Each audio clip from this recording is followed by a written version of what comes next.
Hello and welcome into another episode of Locked On Wolves. Today on the show, we continue the Wolves draft big board as we get closer and closer to pick 19.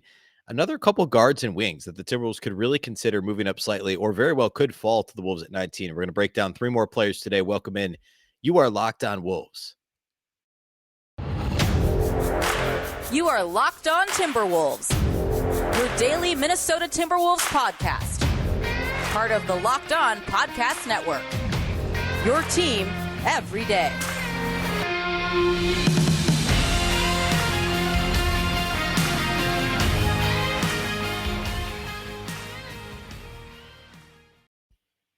Hello and welcome to the Locked On Wolves podcast, part of the Locked On Podcast Network, your team every day. My name is Ben Beecken. I'm the host of Locked On Wolves.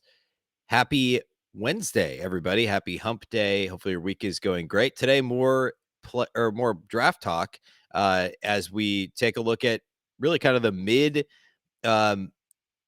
lottery, the guys that are likely to go in the mid lottery or could even fall out of the lottery to where the Timberwolves will be picking at 19 players. The Wolves could even look at trading up for. Three really intriguing prospects to talk about today. First of all, thank you for making Locked On Wolves your first listen each and every day. Of course, the show is free and available everywhere, including YouTube, as well as all of your favorite audio platforms from Apple to Google, Spotify to Odyssey. You can also follow on Twitter at Locked On T-Wolves and at Beecken, and that's with two B's, two E's, CKEN. All right.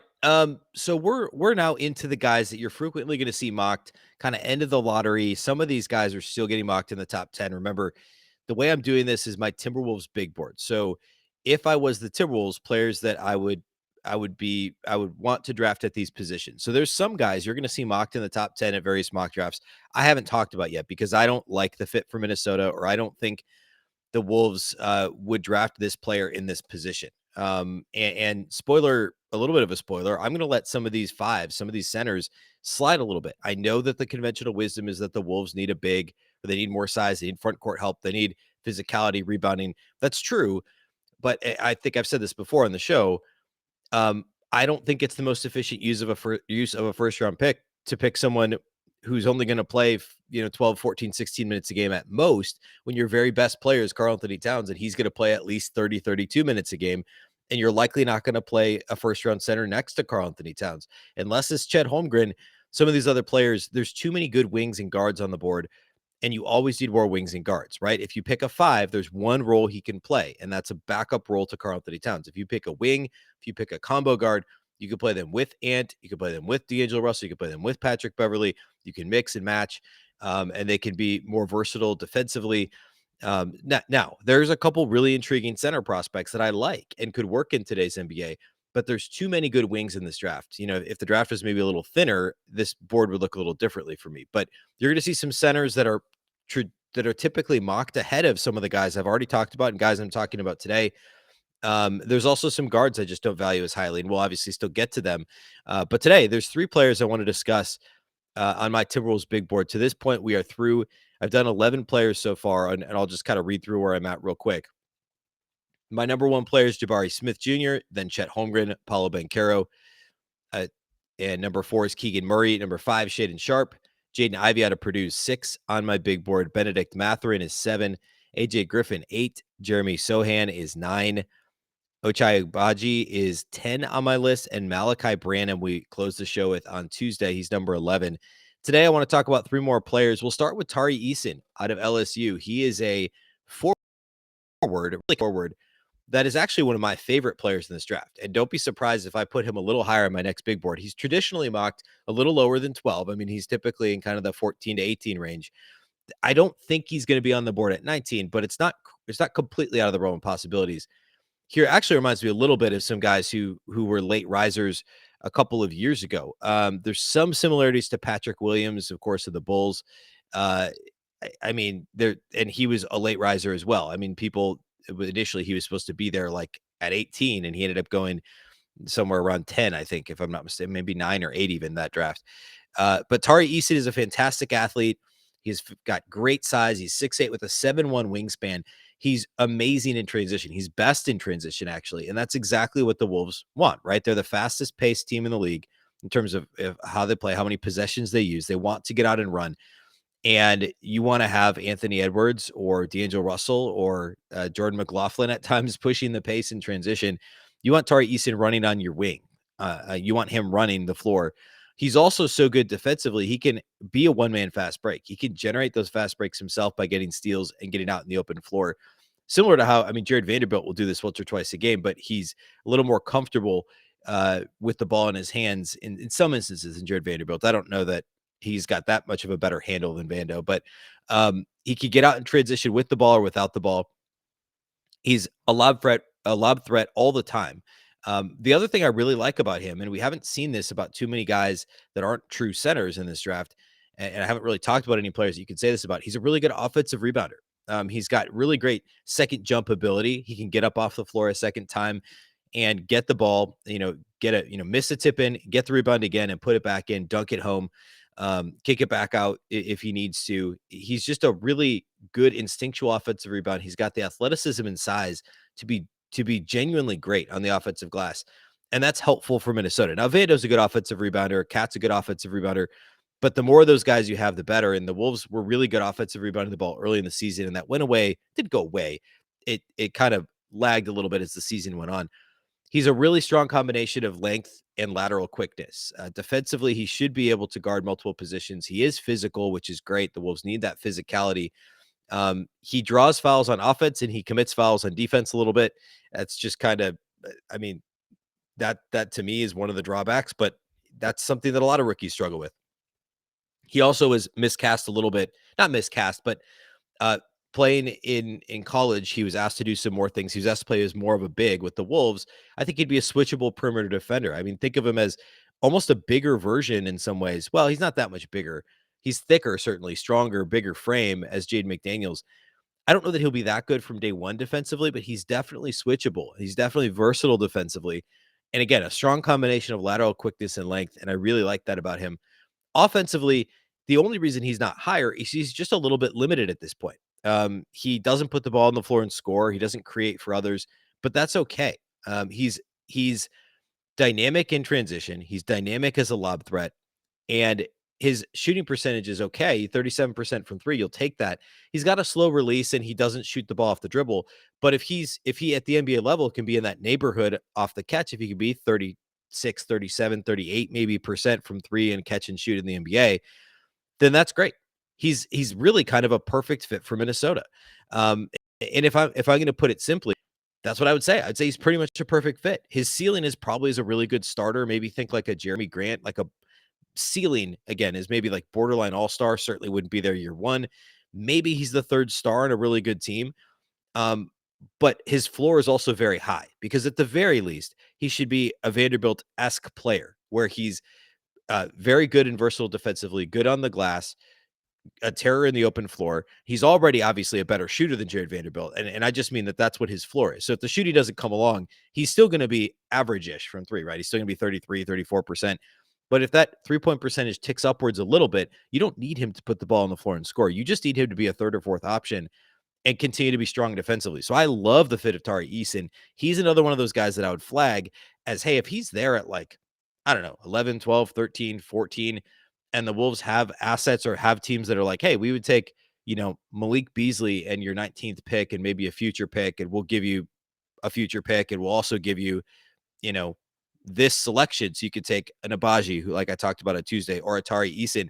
These are both guys that I would consider trading an existing player on the roster to move up and get, because I think the floor is very high for both Abaji and Eason, and they're going to be in this 10 to 14 range, most likely.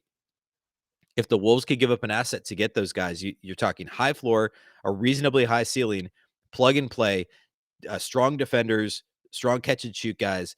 In Eason's case, maybe not strong, but a solid catch and shoot guy. Both players I would certainly look at trading up for if I'm the Wolves, and not drastically. You don't need to get probably into the top 10. You just need to be into the 10 to 14 range. And I would give up an asset to do that. I would. I think that given Beasley's fit on the roster, I've talked about this before, and I don't want to go off into that tangent necessarily, but Beasley could be a trade asset on draft night to try and move around in this draft. And it's a deep enough and strong enough draft. There's some good high floor prospects that would fit the Wolves very perfectly. And I think Tari Eason is one of those guys. All right. I want to talk a couple more combo guards, guys who really could project as lead guards at the NBA level next. And do they fit with Minnesota, and why they're actually lower on my board than they are in a lot of other places? You're probably wondering why I haven't talked about a couple of these guys. So we're going to get to them here next. But first, let's talk about our friends over at Prize Picks. NBA fans, are you looking for a daily fantasy option for the NBA? Then you must try the award-winning app Prize Picks. Prize Picks is daily fantasy made easy. I love the app, and I know you will too. It's really easy to use. You just pick 2 to 5 players on any given night and an over-under in their projections, and you can win up to 10 times in any entry. And it's just you versus the projected numbers. You're not playing against professional DFS player or anything like that. Entries can be made in 60 seconds or less. It's really that easy. They offer safe and fast withdrawals, and you can grab the app on both the App Store and Google Play. They offer a variety of options. They offer any prop you could think of, from points scored to rebounds, even steals. You can also do mixed sport entries. So, like for instance, if you're a baseball fan, obviously I'm a Twins fan. If you want to pick here in the final, Steph Curry 3-pointers made over and Byron Buxton home runs over, or Joe Ryan runs allowed under, whatever that is, you can mix sports on the same night when you play DFS with Prize Picks.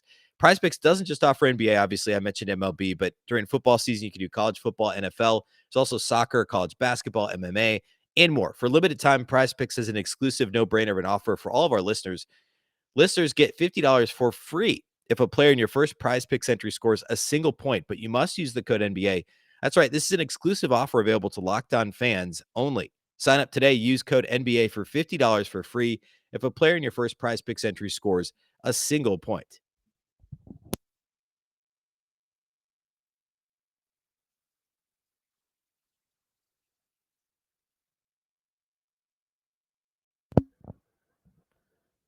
The Ultimate NBA Mock Draft starts June 16th with over 50 insiders. Nothing equals the Ultimate NBA Mock Draft here at Locked On. The Locked On NBA Big Board draft experts will be there, plus the Odyssey insiders. First pick is June 16th. It's coming up. That's tomorrow, Thursday. We'll start this draft. You can search Ultimate NBA Mock Draft and follow now so you don't miss a pick. I'll, of course, make my pick for the Timberwolves at 19. I'll give a little teaser. It's a player I've actually already talked about that fell all the way to 19, and a lot of times is not mocked that late. But with our Locked On experts, there is a player that I'm very excited about that slid to 19. So that'll be coming out here soon, and keep an ear to the ground to find that. All right. Let's talk about the next player on my big board. This is number 13, and that's Dyson Daniels. He is the guard, he's really more of a point guard, but I mean, technically a combo guard out of the G League Ignite. He's big, 6'7". The wingspan's only 6'7", so not as long as you'd like it to be necessarily. But he's a really interesting prospect. He's often mocked in the top 10. I don't like him as much as a lot of national folks do, or as much as like a standard big board would like him. And I'll get to why in just a second. But let's talk about the things that are really good. Number one, he's 6'7", and he's a facilitator. So he can survey the floor well. He's got next level passing ability. I don't know that it's like, we're not talking necessarily LaMelo Ball, Ricky Rubio, that sort of a draft prospect. You're like, generational passing talent, but he's really good. I mean, he could step in and be one of the better passers from the point guard position pretty much right away. High basketball IQ, and that also would allow him to play with D'Angelo Russell. In fact, I actually think if the Wolves don't trade D'Lo, Dyson Daniels fits okay with him. I think he could, because he doesn't create his own shot very much. I think it could work with D'Angelo Russell. So he's, and I'll get to why on that part here in a second. But the strong basketball IQ also is obvious on offense. On defense. He's a fantastic defender, really active hands, gets into passing lanes. Again, 6'7", even though the wingspan's only 6'7". It's enough to disrupt, especially with smaller guards. He's physical enough defensively as well. He really could be a lockdown defender from day one. And because he's 6'7", he's a switchable, versatile defender. He can guard 1 through 3 pretty much immediately at the NBA level. He's big enough. He's strong enough. He's active enough with his hands, long enough arms, high basketball IQ. And that's appealing. I mean, think about how good Patrick Beverley is defensively. Add 6 inches to Patrick Beverley. Obviously, there's a lot in terms of experience and basketball IQ and things. I'm not saying at all the Dyson Daniels is going to be Pat Bev. I'm just saying that level of tenacity defensively, add the size to it. And adding somebody like that, again, next to D'Angelo Russell, Like, for instance, if the Wolves are going to extend D'Lo, and maybe it's not at the max, this is pretty unlikely, but if they could extend him at something less than the max, Pat Bev's gone after a year because he's got the 1-year deal. Dyson Daniels could step into a Pat Bev type role and play alongside D'Angelo Russell and be similar in some regard. He's not as good of a shooter from the perimeter. We'll talk about that too, but he's really good defensively. And that to me is the appeal. If he were to be with the Wolves. Now, the shot is not good. The shot mechanics are not good. He probably made it more than you'd expect. The shot is just not an attractive jump shot at all, but he's got really good touch from everywhere else. I mean, in the paint, at the basket, he can get he's long, right? Because he's basically 6'7" with the 6'7" wingspan. He can get his shot off wherever he wants. There's some similarities to Slow-Mo, to Kyle Anderson, of course, of the Grizzlies, in that he just kind of like is long and lanky, can get to the rim, can get his shot off from different angles and spin it off the glass and scoop shots and all this stuff. And it works.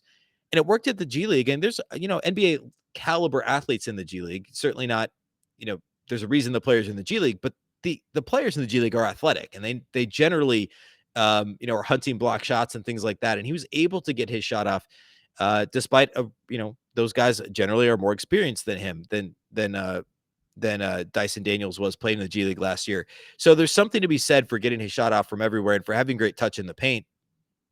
But he's also a 53% free throw shooter, which is worrisome. So in my mind, there's actually a lot of similarities to a smaller Ben Simmons, right? He's 6'7". Ben Simmons is bigger than that. But I think his ceiling is he could have a Ben Simmons like impact. He's not as big. There's absolutely no jumper. But if he's the real deal defensively, that's what I see him as, is more of a combo guard version of Ben Simmons. You're not going to like stick him in the post like you could do with Ben Simmons. You're not going to play him in the dunker spot. He's a good enough passer. You want the ball in his hands. My concern is obviously the lack of a jumper. The bad free throw shooting is not great because it suggests that the touch isn't there beyond floaters and layups and things of that nature, right? If you get outside of 6-8 feet, where does the touch go, right?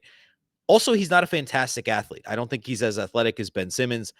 And as much as his game relies on drawing contact and scoring in the paint and spinning the ball off the backboard, I have a little bit of concern with how that's going to play at the NBA level. I mentioned, he did it in the G League, but as defenses gear up to be able to stop him, if he's more of an off-ball player at times, if you're playing with D'Angelo Russell, that would be the one concern. Or if you're playing with Anthony Edwards, there's chunks of the game where you're just going to be off the ball. D'Lo's a fit because he can knock down open threes. It's the same reason Patrick Beverley works, because he can knock down open threes. Jordan McLaughlin wasn't great from outside the arc this year, but for his career, he's a decent three-point shooter and fit for that reason. Dyson Daniels is not to that point. So the fit with Minnesota is not perfect, and that's why I have him at 13. He's likely going to go in the top 10. If you look at most mock drafts, that's where they have him. I just don't think the fit's great with Minnesota. But if you love Ben Simmons and you think there's some upside here offensively, if you think he can learn a jumper, there's a reason he's likely going to go top 10. It'll just take a minute. So if you're not going to trade D'Angelo Russell, maybe you look at drafting Dyson Daniels. But again, I don't think he falls to 19. Not a player I'd go up and get if I'm the Wolves. That's why he's kind of in no man's land for me, where if somehow he slid all the way to 19, like, you could talk yourself into the upside there, certainly. But I don't think he's a great fit for the Timberwolves. Okay. Let's end the show with player number 14 on my big board. First, let's talk about our friends over at Bet Online. BetOnline.net is your number one source for all your betting stats and sports info. Find all the latest sports developments, news, and odds, including this year's NBA Finals, which, of course, now we're into Game 6 later this week, the NHL Hockey Conference Finals, which are wrapping up as well as we get ready for the Stanley Cup Finals, MLB, and, of course, all the latest fighting news from MMA and UFC to boxing. Game 6 coming up now, going back to Boston for Warriors Celtics. I love live betting the finals. That's the way I go. I think there's just a ton of fun, momentum swings, predicting that stuff. So be sure to check out live betting. In addition to live betting, BetOnline is your continued source for all sport wagering information, including esports, as well as live betting and more. Head to the website today or use your mobile device to learn more about the trends in action. BetOnline, where the game starts.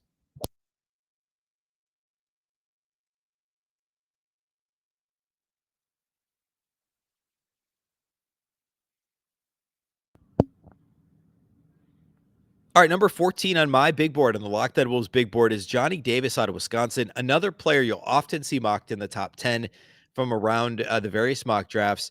He is a 6'5" guard, build more as a combo guard, but I think he's going to have to be on the ball a little bit to be a really good NBA player. He's got a 6'8" wingspan, which is really attractive. 6'5" with a 6'8" wingspan. If you're going to play him at point guard, that's NBA size, right? That's better than the average NBA point guard. And that to me is one of the biggest appeals for him. He's an extremely impressive defender, long and physical, strong technique.